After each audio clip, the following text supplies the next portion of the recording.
नमस्कार, आप देख रहे हैं देश का सबसे भरोसेमंद चैनल जी बिजनेस और हम लेकर आए हैं मनी गुरु का एक और खास एपिसोड। आज के एपिसोड में हम बात करने वाले हैं हेल्थ इंश्योरेंस के बारे में। कहते हैं कि वक्त कब बदल जाता है इसका कोई भरोसा नहीं होता और खास तौर पर अपने और अपने परिवार को मुसीबत की घड़ी से बचाने के लिए जरूरी है कि आप अपने हेल्थ इंश्योरेंस जरूर कराएं। एक हेल्थ इंश्योरेंस पॉलिसी एक इंश्योरेंस कंपनी और इंश्योरेंस लेने वालों के बीच का एक कॉन्ट्रैक्ट होता है, जिसमें कंपनी के निर्देशों के अनुसार उसे एक प्रीमियम का भुगतान भी करना होता है। आज के समय में महंगे होते इलाज के कारण हेल्थ इंश्योरेंस एक जरूरत बन गया है। आजकल छोटे से छोटे इलाज के लिए लाखों रुपए मिनटों में खर्च हो जाते हैं। एक व्यक्ति आज स्वस्थ है और कल बीमार नहीं होगा, इसकी तो कोई भी गारंटी नहीं दे सकता। भविष्य में क्या होगा इसके बारे में कुछ कहा नहीं जा सकता। ऐसे में हेल्थ इंश्योरेंस हमें आवश्यक वित्तीय सहायता प्रदान करता है ताकि अचानक आए मुसीबत का बोझ इंश्योरेंस कंपनी उठा सके। आज के इस खास एपिसोड में हम इसी पर सारी चर्चा करेंगे और आपको हेल्थ इंश्योरेंस के 360 डिग्री व्यू भी समझाएंगे। आज के इस खास मौके पर मेरे साथ बहुत ही खास मेहमान भी मौजूद हैं। हमारे साथ आज के स्टूडियो में पॉलिसी एक्स के सीईओ मिस्टर नवल गोयल हमारे साथ मौजूद है। नवल, बहुत बहुत स्वागत है जी बिजनेस पर आपका और शुक्रिया अपना समय हमें देने के लिए। जिस तरीके से अभी हम देख रहे थे कि हेल्थ इंश्योरेंस आज के जमाने में बहुत ही इंपॉर्टेंट हो गया है, जिस तरीके का लाइफस्टाइल एक आम इंसान आजकल जी रहा है, उसको कब कैसी मुसीबत कब आ जाए इसको बारे में कुछ कह नहीं सकते। ऐसे में हेल्थ इंश्योरेंस की आप कितनी इंपॉर्टेंट समझते हैं? जी, हेल्थ इंश्योरेंस की जो अहमियत है वो मैं कहूँगा कि इंश्योरेंस के फील्ड में सबसे ज़्यादा है, क्योंकि हेल्थ इंश्योरेंस आपको तब काम आता है जब आपको कोई बीमारी हो गई, आपके फैमिली मेम्बर को कोई बीमारी हो गई। और जनरली लोग लाइफ इंश्योरेंस को प्रायोरिटी देते हैं, लेकिन लाइफ इंश्योरेंस सिर्फ मरने के बाद काम आता है बाकी फैमिली मेम्बर्स के लिए। बट हेल्थ इंश्योरेंस आपको कोई भी मेडिकल एक्सपेंस आता है, कोई भी किस्म का मेडिकल एक्सपेंस आता है तो उस वक्त हेल्प करता है और आपको वापस से नॉर्मल सी रिस्टोर करने के लिए हेल्प करता है। तो मैं कहूँगा कि नंबर 1 प्रायोरिटी अगर कोई इंश्योरेंस की होनी चाहिए तो वो हेल्थ इंश्योरेंस है। एब्सोल्युटली, नंबर 1 इंपॉर्टेंस अगर आपको देनी है अभी अपनी लाइफ में तो हेल्थ इंश्योरेंस को प्रायोरिटी दीजिए। डेफिनेटली आपके पास एक टर्म इंश्योरेंस या लाइफ इंश्योरेंस का प्लान होगा, लेकिन जिस तरीके से नवल अभी बता रहे थे कि उसका तो यूज तब होगा जब आपकी जिंदगी ही नहीं रहेगी, लेकिन जिंदगी रहते किसी भी हेल्थ प्रॉब्लम से जूझना अगर आपको है तो हेल्थ इंश्योरेंस आपकी वहां पर मदद कर सकता है। हेल्थ इंश्योरेंस के क्या क्या बेनिफिट्स होते हैं नवल, और किस तरीके से लोग अगर इंश्योरेंस ये लेते हैं तो इसका बेनिफिट ले सकते हैं, ये समझाएं। जी, हेल्थ इंश्योरेंस का प्राइमरी बेनिफिट तो मेडिकल एक्सपेंस कवर करने के लिए है। अगर मान लीजिए कोई भी एक्सीडेंट होता है या कोई भी टाइप का मेडिकल इमरजेंसी आ जाती है तो आप हेल्थ इंश्योरेंस अगर आपके पास है तो आप हॉस्पिटल में कैशलेस ट्रीटमेंट ले सकते हैं। सिर्फ आपको हेल्थ इंश्योरेंस कार्ड देना है और उसके तहत आपको बेस्ट से बेस्ट ट्रीटमेंट मिल सकती है और उसके लिए आपको एटीएम रश करने की ज़रूरत नहीं है या कैश को अरेंज करने के लिए टाइम जो लगता है वो उसकी कोई ज़रूरत नहीं होती। तो इसलिए सिर्फ आपको कार्ड कैरी करना है या आजकल मोबाइल पे भी आप सिर्फ पॉलिसी नंबर दे दें तो उससे भी काम हो जाता है। तो आपको इमीडिएट कैशलेस ट्रीटमेंट मिलता है और बेस्ट से बेस्ट ट्रीटमेंट मिलता है। और मोस्ट ऑफ द हॉस्पिटल्स जो भी आपके घर के करीब हो या जहाँ पे भी आपको अच्छा लगे वहाँ पे आप ट्रीटमेंट करा सकते हैं जो आपके नेटवर्क हॉस्पिटल्स में आता है। एब्सोल्युटली। नवल, अब ये बताइए कि किस किस टाइप के हेल्थ इंश्योरेंस मार्केट में अवेलेबल हैं। अगर मैं आज अपने लिए एक हेल्थ इंश्योरेंस पॉलिसी लेना चाहूँ तो मेरे पास क्या क्या ऑप्शंस है? जी, प्राइमरीली हेल्थ इंश्योरेंस एक रीइंबर्समेंट पॉलिसी होती है जिसके तहत आपकी जो भी मेडिकल कॉस्ट है वो कवर होती है। और इसमें वैरायटीज़ काफ़ी आते हैं, जैसे फॉर एग्जांपल आजकल क्रिटिकल इलनेस कवर्स आते हैं जी, जिसके तहत आपको अगर कोई भी नेम्ड क्रिटिकल इलनेसेस हो जाती है तो आपको उसके तहत कुछ अमाउंट मिल जाता है, फिक्स्ड अमाउंट। उसके अलावा टॉप अप पॉलिसीज़ होती है जो कि उनके लिए काफ़ी फ़ायदेमंद होती है, जिनके पास ऑलरेडी कोई हेल्थ इंश्योरेंस है या कंपनी प्रोवाइडेड हेल्थ इंश्योरेंस है। तो उसके तहत वो अगर 3 लाख का सम एश्योर्ड कंपनी से प्रोवाइडेड है तो वो बाकी का सम एश्योर्ड, मान लीजिए अगर खर्चा 5 लाख का होता है तो वो टॉप अप पॉलिसी ले सकते हैं जिसके बिहाफ पे वो 3 लाख के ऊपर के खर्चे कवर हो सकते हैं। ठीक है। इस तरह की प्राइमरीली पॉलिसीज होती है। और हेल्थ इंश्योरेंस में इंडिविजुअल या फैमिली पॉलिसी ले सकते हैं जिसके तहत अगर इंडिविजुअल कवर करना है तो सिर्फ एक इंसान कवर होता है, और बाकी फैमिली अगर फुल्ली कवर करना है तो एक ही पॉलिसी में 3 या 4 मेंबर या 6 मेंबर तक कवर हो सकते हैं। तो ये बताइए नवल, अभी आपने कहा कि काफ़ी types of insurance policies available हैं। अगर मुझे कोई क्रिटिकल इलनेस से बचना है तो क्रिटिकल इलनेस के लिए भी स्पेशल पॉलिसीज होती हैं। मुझे अपने इंडिविजुअल के लिए लेना है तो मैं एक इंडिविजुअल पॉलिसी ले सकता हूँ। अपनी पूरी फैमिली को कवर करना है तो शायद अपनी फैमिली के लिए कवर ले सकता हूँ। तो ऐसे में क्या चीज बेनिफिशियल होगी? अगर मैं एक फैमिली पर्सन हूं तो क्या बेहतर रहेगा कि मेरे लिए कि अगर मेरी फैमिली में 4 लोग हैं तो चारों के लिए इंडिविजुअल पॉलिसीज ली जाए, या फिर एक ग्रुप पॉलिसी चारों फैमिली मेंबर्स के लिए कवर हो? ऐसे में आप कैसे कोई भी चुनाव कर सकता है? जी, इंडिविजुअल पॉलिसीज यूजुअली एक इंडिविजुअल के लिए, अगर आपको फैमिली कवर करना है तो डेफिनेटली फैमिली फ्लोटर ही बेस्ट पॉलिसी होती है, क्योंकि उसमें प्रीमियम आपका काफ़ी कम होता है। और दूसरा ये कि फैमिली में चारों लोगों को सेम पॉलिसी में सेम कवरेज मिलता है जी। तो ऐसा तो चांसेस काफ़ी कम है कि चारों लोग एक ही साथ रिक्वायर्ड हो चारों लोगों को पॉलिसी जी, क्योंकि चारों लोग एक साथ बीमार या उसमें होंगे नहीं, तो मोस्टली फैमिली कवर ही लिया जाता है। राइट और ऐसे में आप ये बताइए कि जब किसी को कुछ और स्पेशल क्रिटिकल इलनेस या डिजीजेस के लिए कवर लेना हो तो भी क्या डिफरेंट पॉलिसीज होती हैं? क्या पता अगर मेरी जो फैमिली फ्लोटर पॉलिसी है और आगे आने वाली कुछ डिजीजेस अगर मेरी फैमिली में आती हैं वो कवर ही ना हो, तो ऐसी सिचुएशन में क्या करना चाहिए? क्या आप ऐसी सिचुएशन में मल्टीपल पॉलिसीज भी लेने की सलाह देते हैं अपने क्लाइंट्स को? जी बिल्कुल, क्योंकि आप अगर देखेंगे कुछ ट्रीटमेंट ऐसे होते हैं, फॉर एग्जांपल कैंसर है या इस तरह के जो ट्रीटमेंट होते हैं जिनकी कॉस्ट बहुत हैवी होती है, और जनरली लोग हेल्थ इंश्योरेंस लेते हैं 3 लाख या 5 लाख या 10 लाख के कवरेज के लिए। ऑब्वियसली वो अमाउंट सफिशिएंट नहीं होता उन क्रिटिकल इलनेसेस को कवर करने के लिए, इसीलिए क्रिटिकल इलनेस होने के चांसेस काफ़ी कम होते हैं किसी को भी, तो इसीलिए उनके लिए स्पेशल पॉलिसीज बनाई गई हैं जो जिनको लगता है कि उन डिजीजेस से बचना है जिसमें खर्चा अगर 50 लाख का या 40 लाख का हो जाए तो उनके लिए क्रिटिकल इलनेस काफ़ी ज़रूरी है। राइट लेकिन अभी जिस तरीके से आपने बताया हमारे पास ऑप्शंस काफ़ी ज़्यादा हैं मार्केट में, तो मेरे लिए अगर मुझे एक सही insurance policy, health insurance policy लेनी हो तो कौन कौन से पैमानों को ध्यान में रखना चाहिए जिसकी वजह से जो मेरा चुनाव है एकदम मेरे लिए सही बैठता हो? क्या मुझे अपनी एज देखकर सिलेक्ट करना चाहिए, या फिर फैमिली हिस्ट्री में अगर कोई डिजीजेज हैं उसे देखकर अपनी इंश्योरेंस पॉलिसी लेनी चाहिए? What are the things to choose the right policy for me? जी, सबसे पहले आप पॉलिसी जो भी कोई लेता है तो वो इसीलिए लेता है कि क्लेम आए तो उसको आसानी से मिले।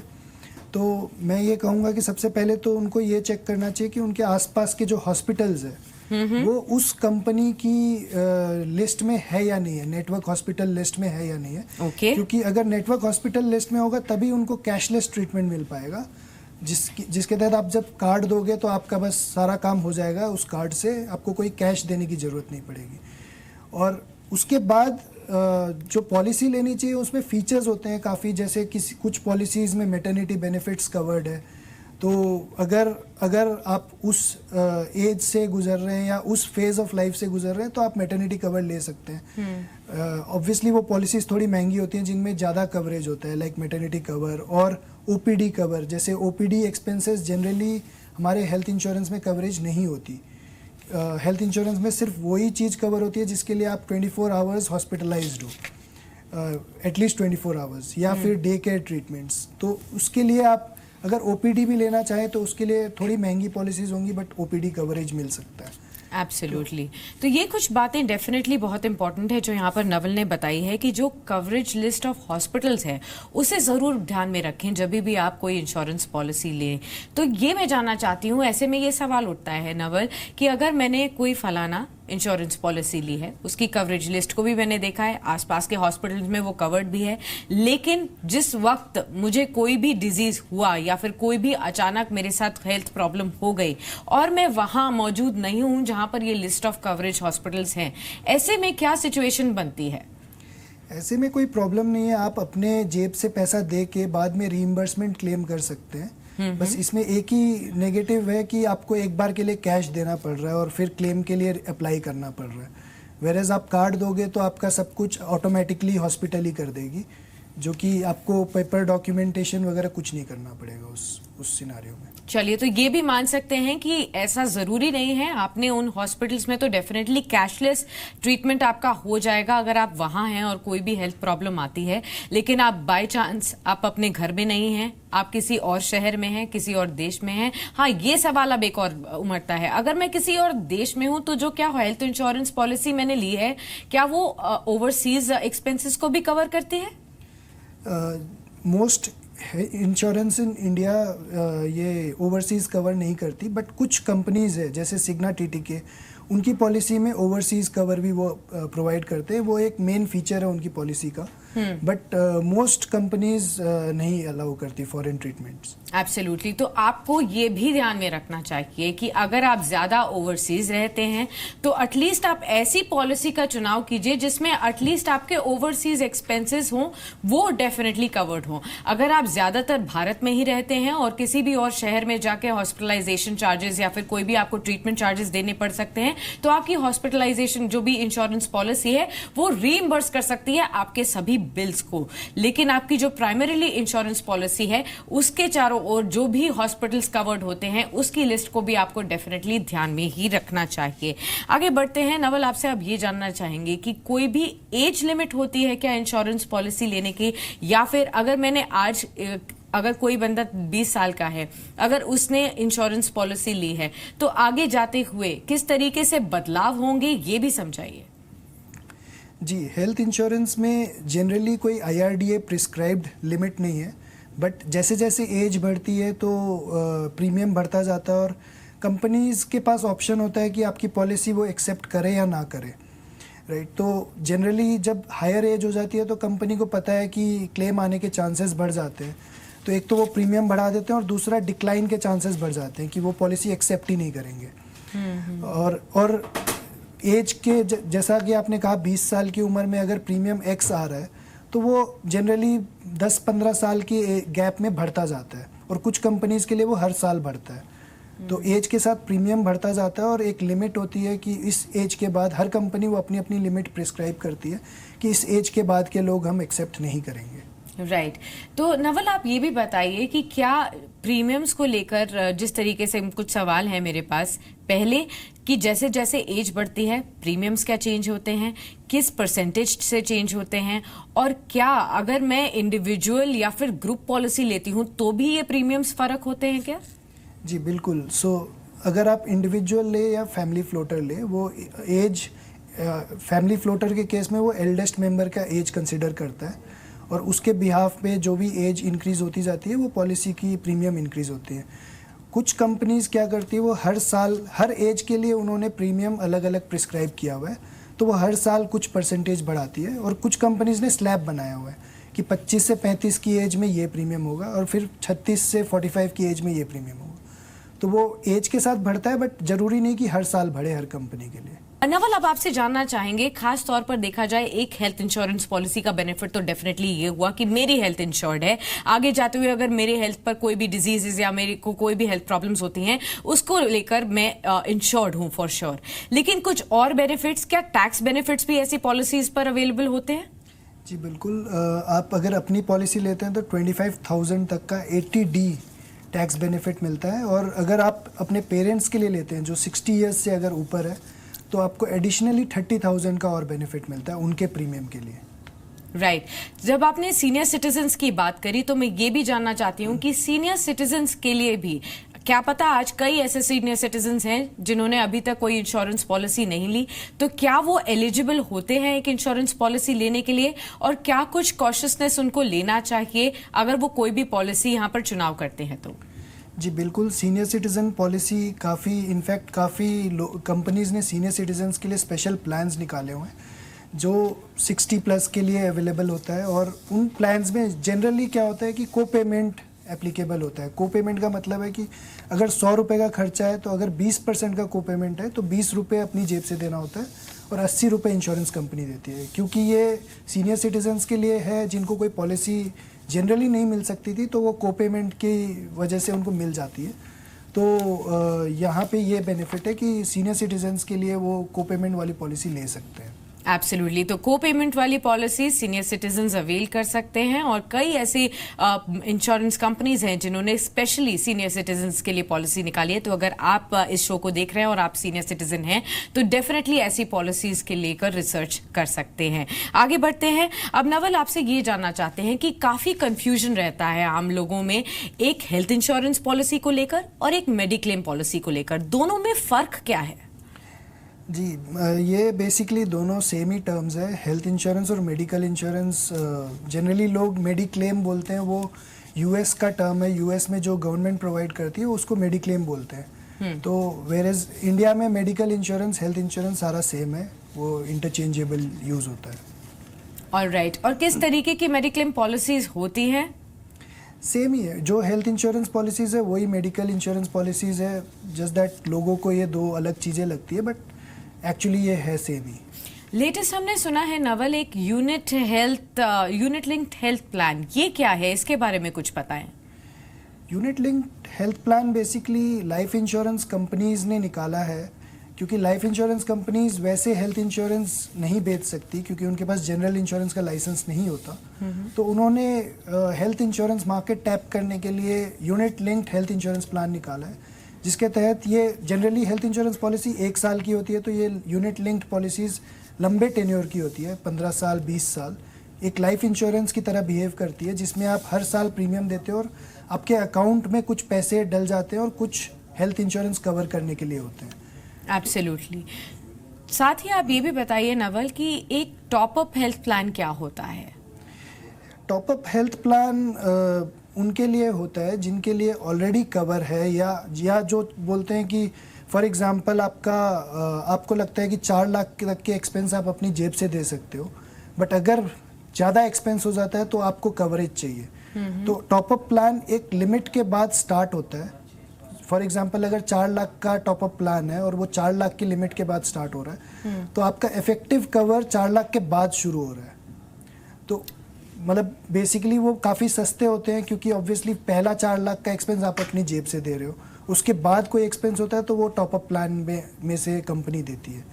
तो लोग इसलिए लेते हैं कि वो काफ़ी सस्ता होता है और आपको उसमें काफ़ी अच्छा कवरेज मिल सकता है at a very low premium. Definitely. तो नवल, जैसे कुछ समय बाद क्या रिन्यूअल्स भी मेरी पॉलिसी हो सकती है, या फिर ये टॉपअप जो आपने आप बताया ये लेना फायदेमंद होगा, या फिर अपनी इंश्योरेंस पॉलिसी को रिन्यू करना बेटर होगा? जी, अपनी पॉलिसी को तो आपको रिन्यू करना ही है हर साल, क्योंकि वो उसका कवरेज तभी एप्लीकेबल होगा जब आप उसको रिन्यू करोगे। टॉपअप प्लान आप ये इसलिए यूज़ कर सकते हो कि आपका सम एश्योर्ड बढ़ाने के लिए। फॉर एग्जांपल आपने 2017 में अगर 5 लाख का सम एश्योर्ड लिया, आपको लगा कि 5 लाख काफ़ी है, बट क्या पता 2022 में मेडिकल कॉस्ट इतनी बढ़ जाए, आपको लगे कि 5 लाख का कवरेज सफिशिएंट नहीं है आपके लिए। तो आपके पास 2 ऑप्शन है, या तो आप अपनी एग्जिस्टिंग पॉलिसी में सम एश्योर्ड बढ़ा लो, या फिर आप 5 लाख के बाद के लिए टॉपअप प्लान ले लो, जिसमें आप और 5 लाख या और 3 लाख का कवरेज बढ़ा लो। नवल, तो अभी आप हमारे व्यूअर्स को सजेस्ट कीजिए आज के दौर में कौन सी बेस्ट पॉलिसीज आपकी नज़र में आई हैं? सो बेस्ट पॉलिसी ऐसा कुछ नहीं होता, क्योंकि हर की अपनी नीड होती है, हर पॉलिसी में अपने अपने फीचर्स है। बट मैं ये सजेस्ट करूँगा कि आप कंपैरिजन ज़रूर करें। आप वो फीचर्स लें जो आपको ज़रूरत है। अगर आपको मैटरनिटी बेनिफिट नहीं चाहिए तो उसके लिए प्रीमियम देने का कोई फ़ायदा नहीं है। आप स्पेशलाइज्ड हेल्थ इंश्योरेंस प्लेयर्स जैसे रेलिगेयर, स्टार, सिग्ना, आपका HDFC अर्गो या इस तरह की कंपनीज़ में जाएं जो ब्रांडेड कंपनीज़ है, जो इस मार्केट में काफ़ी अपना नाम बना चुके हैं, जिसका क्लेम सेटलमेंट अच्छा हो।